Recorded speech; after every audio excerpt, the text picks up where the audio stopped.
मैं बहुत ज्यादा इज्जत वाला बनना चाहता हूं। अराबी ने पूछा, बहुत ज्यादा इज्जत वाला बनना चाहता हूं। तो आकाए करीम सल्लल्लाहु अलैहि वसल्लम ने फरमाया, लोगों के सामने अल्लाह ताला के बारे में शिकवा शिकायत मत किया करो, तुम सबसे ज्यादा इज्जतदार बन जाओगे। अल्लाह की शिकायत नहीं करना किसी से। अब यहां थोड़ा सा मैं इस पर गुफ्तगू करूंगा। अल्लाह की शिकायत का मतलब क्या चल रहा है? अरे मौलाना बहुत मंदी है, बहुत परेशान है, बहुत बीमार है। चल लोग तो ये बहुत पता नहीं कितना याद कर लिया है कि बहुत बीमार है। कितने भी बीमार हो जाओ, कोई उसको मत कहा करो कि बहुत बीमार है, इसलिए कि 24 घंटे में घड़ी ऐसी आती है जो मकबूलियत की घड़ी होती है। बुखार होता है, आप बोलते बहुत बीमार है, अगर वो कबूल हो गया ना तो फिर वो बहुत बीमार हो ही जाएगा। अल्लाह की शिकायत मत करो। अगर बीमार हो तो 2 लोगों के सिवा किसी को बीमारी नहीं बताना। बीमारी या तो तबीब को बताओ कि उससे दवा लो, या तो हबीब को बताओ कि उससे दुआ लो।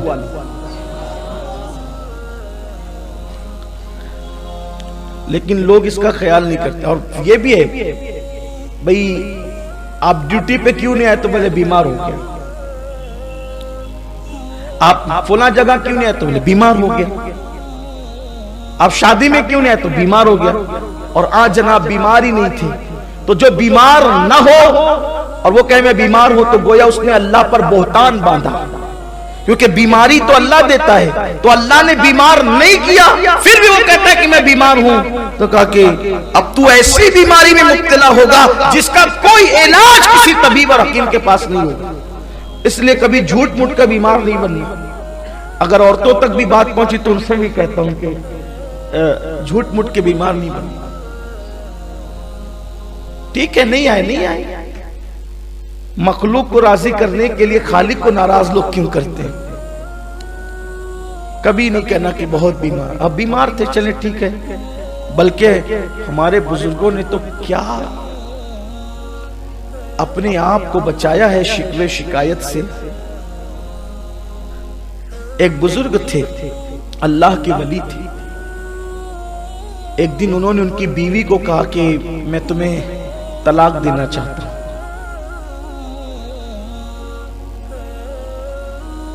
उनकी बीवी ने पूछा कि क्यों आप तलाक देना चाहते हैं मुझे? क्या मुझसे ऐसी गलती हो गई? तो उस बुजुर्ग ने, अल्लाह के वली ने फरमाया कि जब से तुम्हारा निकाह मेरे साथ हुआ और मेरा निकाह तुम्हारे साथ हुआ, हमारी एक दूसरे के साथ शादी हुई है, उस दिन से लेके आज तक तुम कभी बीमार नहीं पड़ी हो, इसलिए मैं तुम्हें तलाक देना चाहता हूं। क्योंकि अल्लाह बीमारी तो उसी को देता है ना जिसको वो महबूब रखता है। इसका मतलब अल्लाह तुमसे नाराज है, और जिससे अल्लाह नाराज हो मैं उसको अपने घर में नहीं रख सकती। ये सोचती। हालांकि आज सोच बदल गई। जो बीवी ज्यादा बीमार पड़ती है उससे लोग चाहते हैं कि जान छूटे। बल्कि कुछ ऐसे भी बदबख्त हैं कि जब तक बीवी अच्छी होगी उससे काम कराते रहेंगे, बीमार पड़ जाएंगे, तेरे मैके चले जा, जरा वहां से इलाज करा के। कुछ लोग आकर मुझसे भी मशवरा लेते हैं कि शादी थी तो अच्छी थी, अब वो शादी के बाद उसको सफेद दाग हो गया, तो मैं क्या करूं? मैं कहता हूं कि अगर तुझे होता तो तू क्या करता? बीमारी किसी को भी हो सकती, तुझे होता तो क्या करता? उसकी किडनी फेल हो गई, अभी तो 6 महीने भी नहीं हुए शादी को। उन्होंने हमसे छुपाया था, ठीक है छुपाया था, उन्होंने कसूर किया, तब शादी के बंधन में बंध गए। अगर तुम्हें यह मर्द होता तो तुम क्या कर लेते? और देखने में आ रहा है, अगर मर्द को बीमारी हो औरत मुकम्मल वफा करती है, लेकिन अगर बीवी को बीमारी हो जाए तो फिर मुझे मर्द वफा करते नजर नहीं आते। फिर खैरियत भी नहीं पूछते, खर्चा भी देते तो मुंह फेर के फेंक करके देते। याद रखना, अल्लाह के यहां देर है, अंधेर नहीं है। अगर तुमने किसी की बीमारी की वजह से उसका इस्तेहसाल किया, उससे नफरत की, उसको ताने दिए, उसकी बीमारी का मजाक उड़ाया, तो जब तक के उससे बदतरीन हालात से कुदरत तुम्हें नहीं गुजारेगी, उस वक्त तक मौत नहीं आएगी।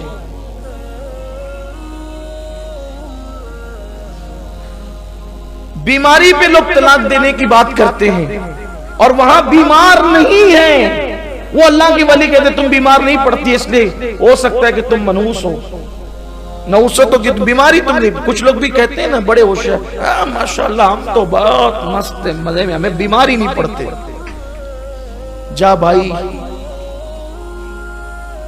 रो दो, अल्लाह से डर जरा, कहीं कुदरत जो है वो अपने प्यारों की फहरिस्त से तेरा नाम तो नहीं काट चुकी। सेहत अच्छी चीज है, लेकिन कुछ न कुछ तकलीफ होनी चाहिए। बल्कि रिवायतों में आया है कि 40 दिन के अंदर तीनों में से कोई एक तकलीफ आना चाहिए, या तो किल्लत, या तो इल्लत, या तो जिल्लत। तीनों में से कोई एक चीज 40 दिन के अंदर और अगर नहीं आई तो डरो कहीं ईमान तो नहीं चला गया।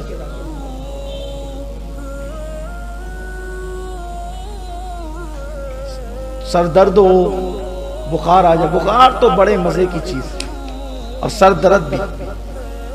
जब बुखार आता है तो एक एक बाल का गुना लेकर के साथ जाता है, इसलिए हुजूर ने फरमाया बुखार को बुरा मत करो। बड़ी बीमारी अल्लाह ना दे, बल्कि ये दुआ करो कि अल्लाह जो बीमारी तूने अपने महबूब को दी थी उसके सिवा सबसे बचा, ताकि बीमार भी रहे और बलाओं से भी महफूज। बुखार हुजूर को आया है, सर दर्द हुजूर को आया है, यही दो चीजों का तस्करा मेरी अपनी नाकिस मालूमात में है।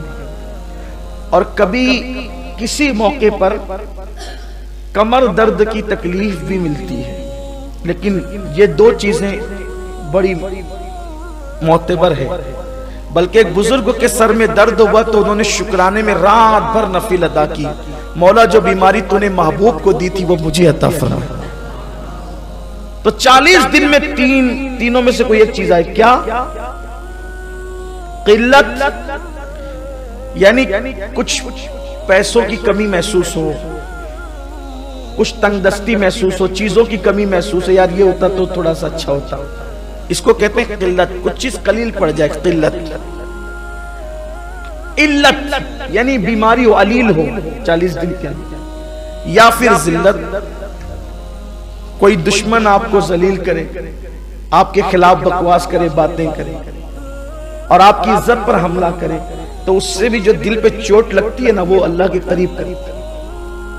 कशफुल महजूब में दाता साहब ने लिखा है, अल्लाह जिसको अपना वली बनाना चाहता है उस पर एक फिरौन मुखालिफ मुसल्लत कर देता है, वो सताता रहता है और ये सब्र करता रहता है, उसके सताने के सब्र के एवज में अल्लाह इसको वली बना देता है। तो अगर ज्यादा दुश्मन भी हो जाए तो टेंशन नहीं लिया करो, एक फिरौन पर विलायत मिलती है। अगर 25-50 फिरौन मुसल्लत हो जाएं और फिर वो फेसबुक की आप आए, अगर आप पर मुसल्लत हो जाए, अगर यूट्यूब पर, और फिर लोग आपके खिलाफ बोले, तो आपको यार की मर्जी है, फिर यार की मर्जी है। हाँ, अपनी क्या औकात है। तो अगर आपके खिलाफ कोई ऐसा हो तो आप कभी परेशान नहीं होना।